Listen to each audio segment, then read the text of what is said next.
The man who literally invented the technology behind ChatGPT just recently said that LLMs are a dead end. And he didn't write a blog post or complained about it on Reddit. He quit his job, walked away from one of the most powerful AI labs on the planet, and raised $1 billion to build something different. To build real intelligence, not just a fancy autocomplete. It's worth understanding what he actually knows that most people don't, and why he's been given $1 billion to start over with AI. Yann LeCun won the Turing Award in 2018. It's equivalent to the Nobel Prize of Computer Science for the work he did on neural networks. And he's brilliant. He spent the last 12 years as Meta's chief AI scientist building the very model he's now calling a dead end. So large language models, they do one thing really well. They predict the next token. You give the model some text, it figures out what word most likely comes next, spits it out, then does it again and again, tens of thousands of times until you have a paragraph. It's genuinely impressive, but if you ask GPT what happens when you push a glass off of a table,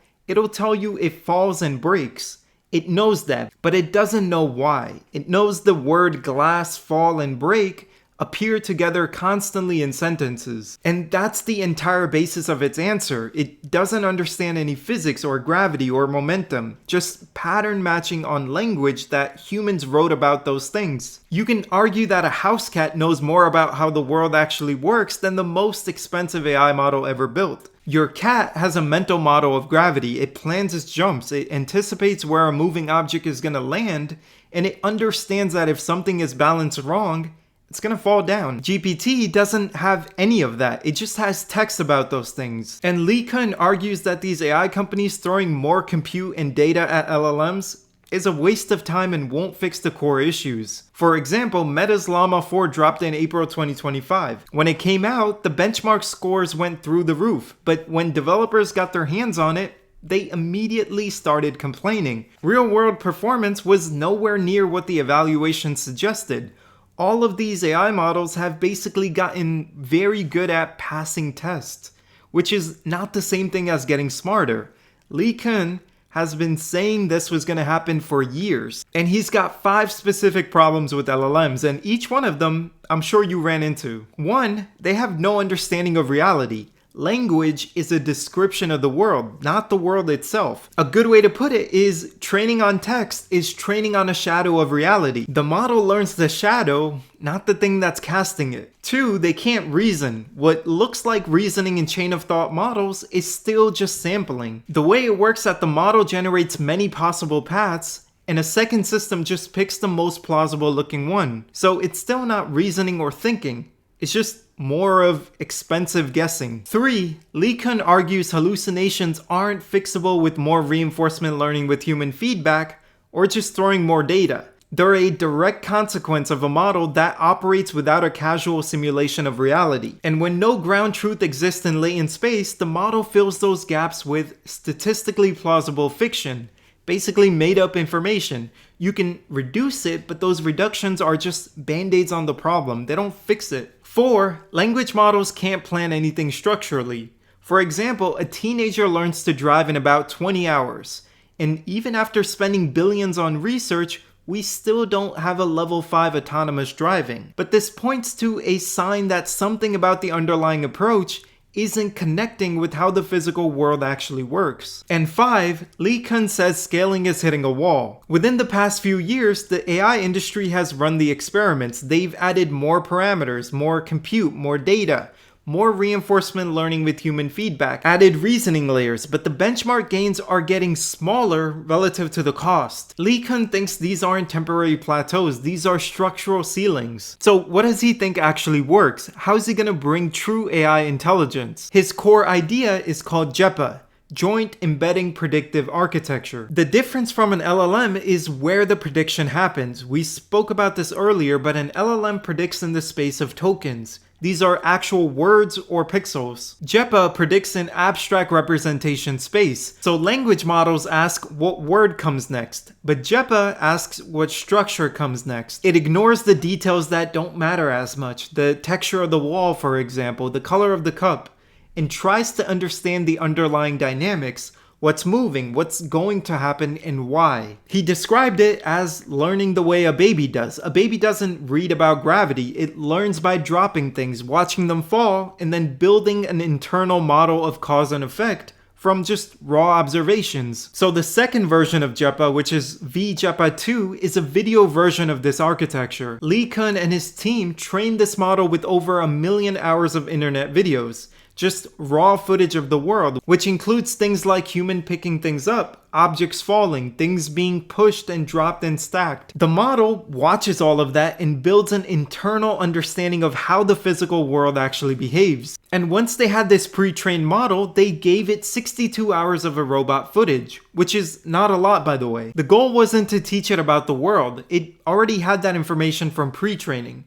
But it was to just teach it about how a robot arm moves. And that was all it needed. They deployed it in 2 completely new labs with objects they had never seen. Back to the video in just a minute, look at this. So you're running an AI agent in production, right? There are thousands of traces coming in every single day, and there's no way you're reading those. Nobody is. But somewhere in there, there's something quietly breaking, and you have no idea what it is. Brain Trust just dropped this feature called Topics, which goes through all your production traces and just tells you what's happening. Like, your users are frustrated over here, there's this specific thing that keeps failing.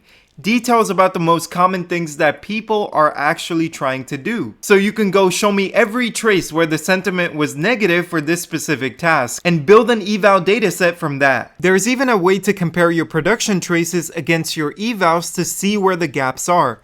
Like if a failure mode keeps showing up in your production but never in your evals, now you know exactly what to fix, which, yeah, that one's kind of huge. If you're shipping AI agents and flying blind on what's actually happening, this is the thing that fixes that. Free to try right now, links in the description. Now back to the video. So the 1 million hours and the 62 hours worked together. One gave it the world while the other gave it the body, and together they both figured out the rest. And keep in mind, a traditional model would need thousands of hours of label robot data.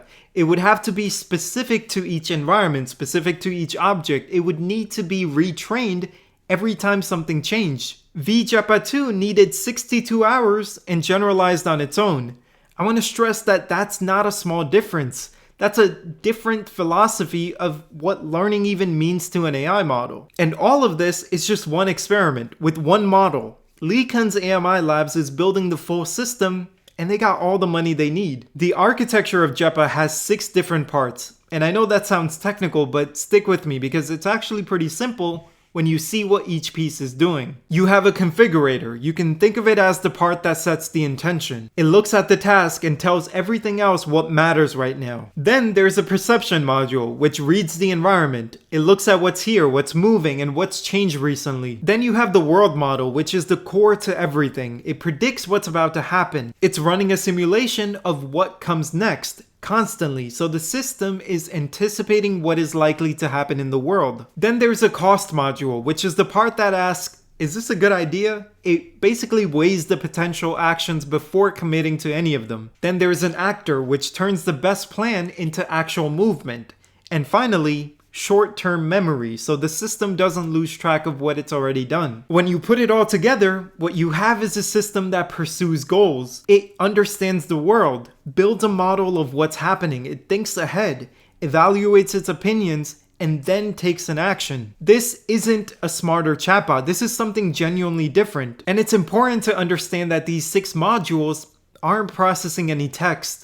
They're operating directly on representation of the physical world. So things like position, movement, cause and effect. There's no language layers in between. It's not thinking in words, it's thinking in physics. So language models are truly a dead end. You can make a steam engine more efficient for 100 years, but you'll never get a jet plane. And this isn't about if the current AI is impressive. We all know that it is. The question is whether the entire industry is optimizing the wrong thing, pouring hundreds of billions into making autocomplete faster, when the ceiling on autocomplete might be a lot lower than anyone wants to admit. LeCun has $1 billion saying LLMs are a dead end, while the rest of the industry has about $500 billion saying he's wrong. One of them is gonna look very silly in the next 5 years. Follow and I'll keep you posted.